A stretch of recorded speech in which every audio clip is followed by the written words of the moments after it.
right, y'all, so we are back for season 2, episode 3 of Blood and Water.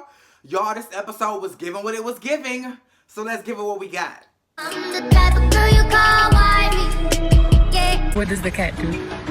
Meow.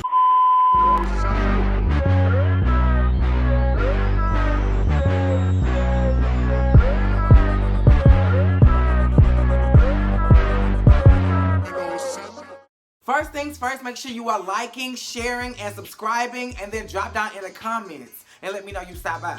So this episode opens up with Puleng and Sama. They sitting on a merry-go-round, and Puleng is just looking at this $35,000 receipt, and she just like, oh girl, like something in the milk is not clean. I gotta get to the bottom of this.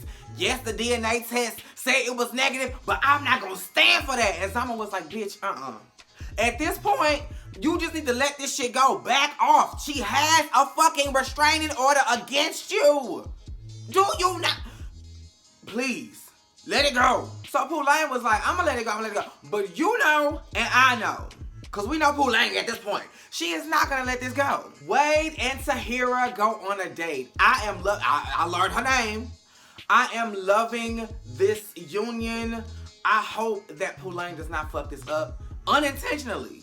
Cause I think she likes Wade, but she don't really, she's happy with the way things are. She likes Wade being over here doing his thing and just being her friend, and she like dealing with KB. The class assignment. Okay, so there was this assignment that the teacher had gave the class or whatever. They had to get in groups of 3s, and they had to come up with like a business plan to like sell to the class.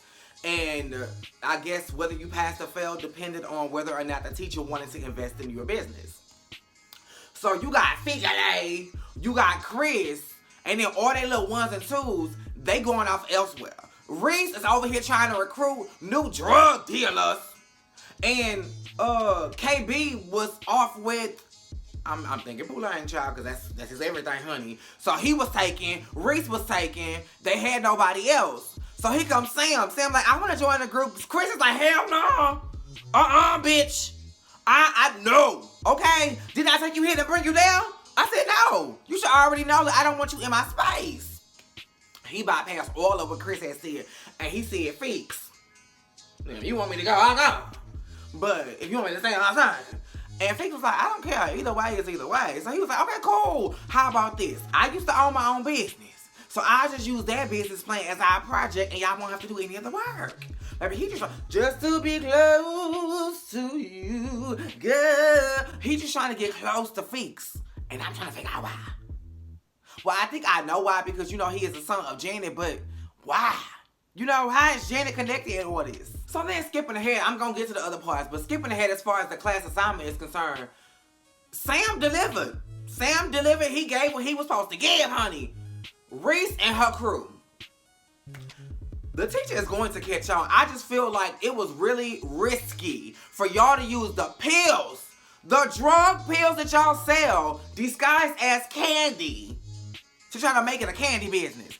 Everybody in the goddamn class, everybody is snickering and cackling because they know what the fuck is tea. And the teacher like, what's going on? Somebody gonna spill the beans. And y'all ass gonna get caught up. Oh, Lord Jesus. Oh Lord. I just don't see that being a good idea. And I think that they made that evident on purpose. They wanted us to see that moment. So when it came full circle, it made sense. That's just me. Maybe I'm just thinking too deeply into it. Puleng, you just don't quit. So I don't know how, because I forgot how. I want to go back to refresh.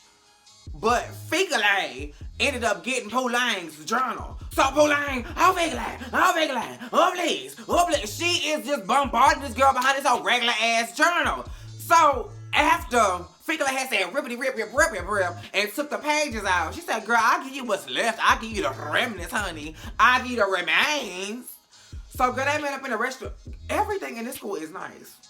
I understand why the tuition is so high, because girl,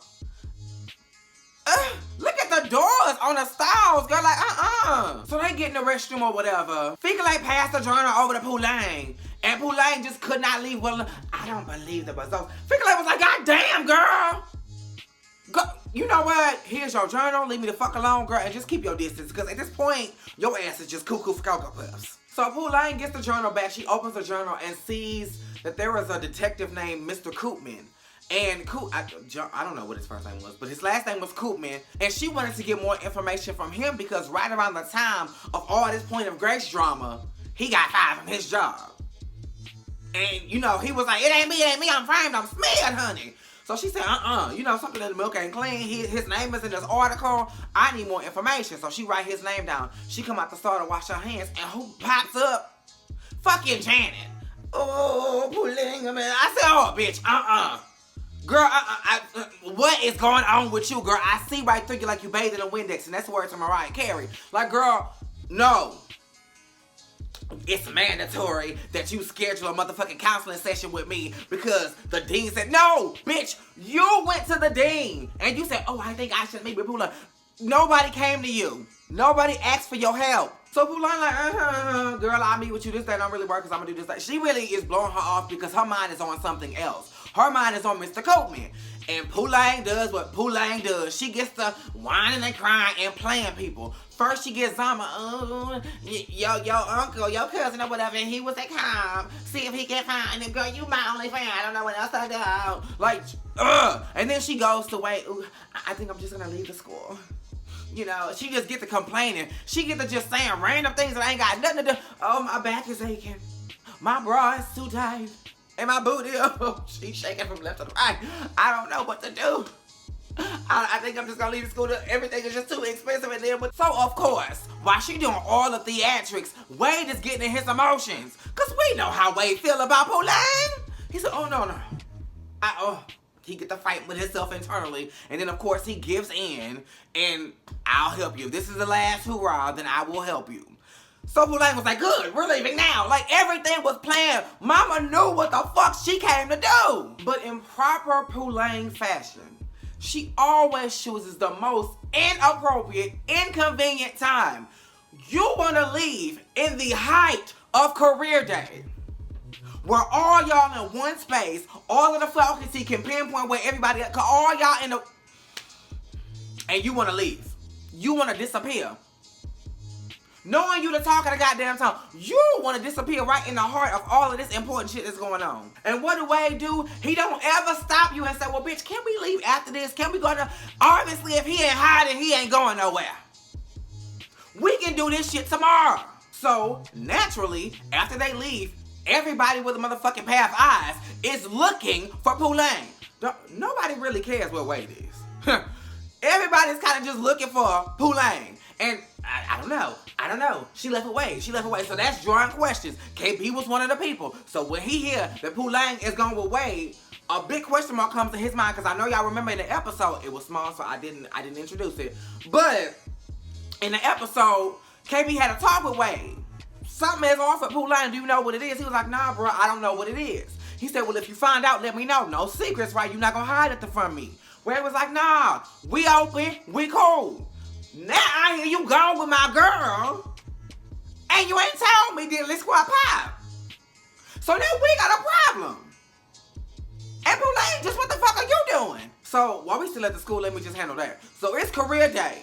KB's daddy, the top lawyer in South Africa, he's speaking, honey. He said, oh, I'm here, You know, I'm the dad of the coolest kid down at Parkhurst. KB, holla if you hear me. KB is nowhere to be found. Now we don't know what KB is. So now KB, Puleng, and Wade are missing. And I know they're in two different places because KB don't know where the hell the other two at. So KB's dad is like, the show must go on. He offers a paid internship to one person at Parkhurst. You gotta send me an essay. Your grades gotta be good. Your attendance gotta be good. So, okay, Puleng is out. And, you know, you gotta have all the things. And then we will choose one lucky person to get paid in this internship. Hallelujah. That's done. That's over with. Daddy finds Figale. And it's like, just where the fuck is KB? Figale like, I don't know, sir. You know, I go find him, but I do not know. And I'm guessing the daddy decides, well, while y'all look over here, I'm gonna look over there. And while he looking outside in the promenade, he runs into Janet. I'm thinking nothing of it. Baby, he grabs Janet by the arm. Bitch, I ain't know you was pregnant. You better not let this shit interfere with what the fuck I got you here to do. And just what is that, Mr. KB's daddy?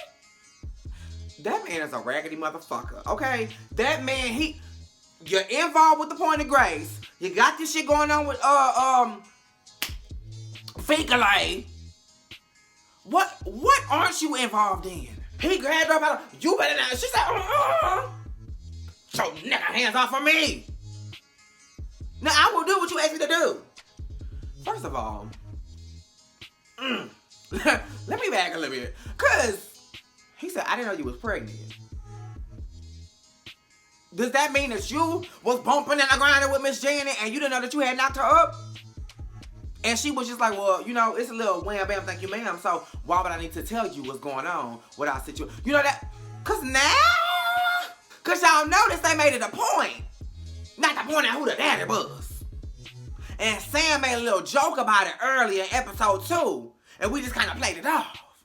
So I wonder who the daddy is. And speaking of daddy, KB daddy is pissed, honey, that he was nowhere to be found. And so KB, when they got home, he found it a perfect opportunity to just be like, you know what, daddy, I don't even want to practice law at all. Be it music or criminal. I want to do music. And the dad was like, I can't say I'm not disappointed that you don't want to follow in my footsteps, but bitch, do you? So KB was like, okay, go. Off to the music. To the salon. Bitch, he tried to go to the studio and it's just an empty room. KB like, what the fuck? And at first, I thought the daddy was being petty because you know how the daddy is. You know, he a dirty motherfucker. I just told you that. But he had a point. He said, little bitch, I provided all of this. I started from the bottom and now I'm here. Bitch, this is my shit. I want you to be just as smart and resourceful and successful as me. Build your own foundation. So yes, I'm gonna make it hard. But once I know that you're serious about this shit and once I know that you really in it to win it, I'm gonna be your first investor. Now, if he gonna hold up to that promise, I don't know. I will get that shit in writing. He is a lawyer. But, and the Illinois stands for lie. So yeah. But I loved his stance on it. If you want this, go get it. Because I'm not gonna hand it to you. Because if you want something handed to you, it's gonna be this lawyer job. This lawyer opportunity. And you can do music as leisure. So now we jump to Puleng and Wade. And you in the hood now, baby. Because, girl, it was shacks and cataracts and cobblestone roads and dirt and this and that. So they get out the taxi. And Wade drops his phone. And Puleng is like, let's keep it moving, honey. Nobody sees that he dropped the phone. But Puleng is like, let's keep it moving, honey, because this man is looking at us. No, the man just saw that you dropped your phone.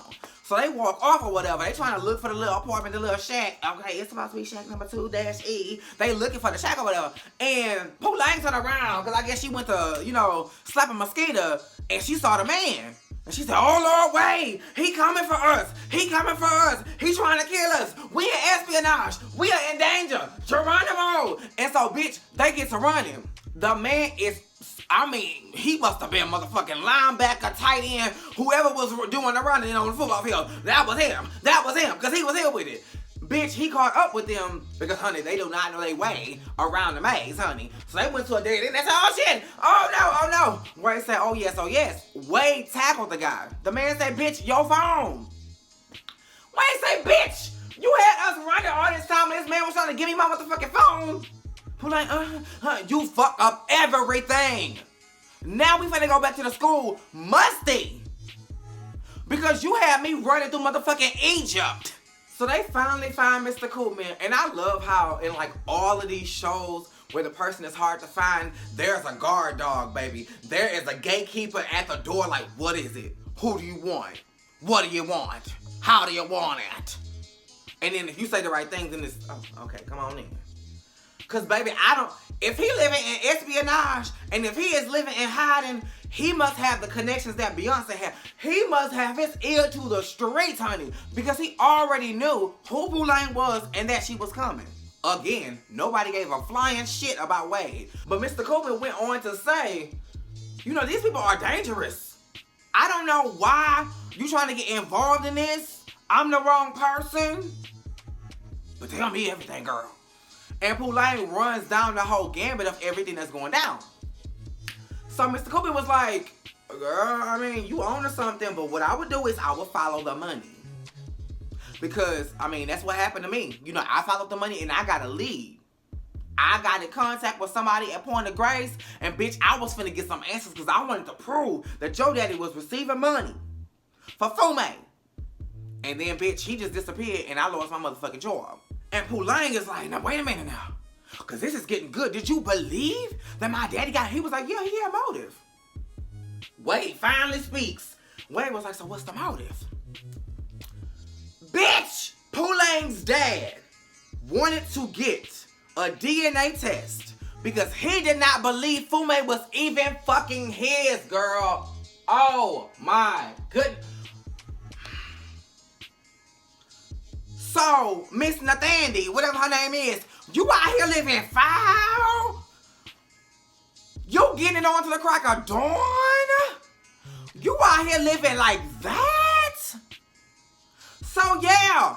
Puleng daddy was like, sell that little bitch. She ain't mine no way. Oh, my goodness. Puleng could not handle it. She, oh, baby, she was just inconsolable in the car. And she said, well, we put it out on the table. Let me just ask you. You know, we on the way back, Wade. We already musty. I done got you into all of this. Why do you even put up with me? I put you through so much. And Wade is Wade. I can't stand you get hurt. So I'm like, oh, we setting each other up for something? Girl, she go in. Girl, he go in. Right when they was about to, I mean, somebody must have been crossing the street playing chicken, bitch. Somebody must have slammed on their brakes. Go reach! Something happened, but whoever honked their horn honked it so hard and so long and so loud that they was like, bitch, fuck it. We just, it just was not meant to be. And that's how the episode ended, girl. So, that was a lot. It gave me what I needed, so I gave it what I had. Again, make sure you are liking, commenting, subscribing, and that the notifications are on. Girl, this shit about to get good. Oh, it's about to get good. It's about to get good. Same place. Same time, girl. It's about to get good.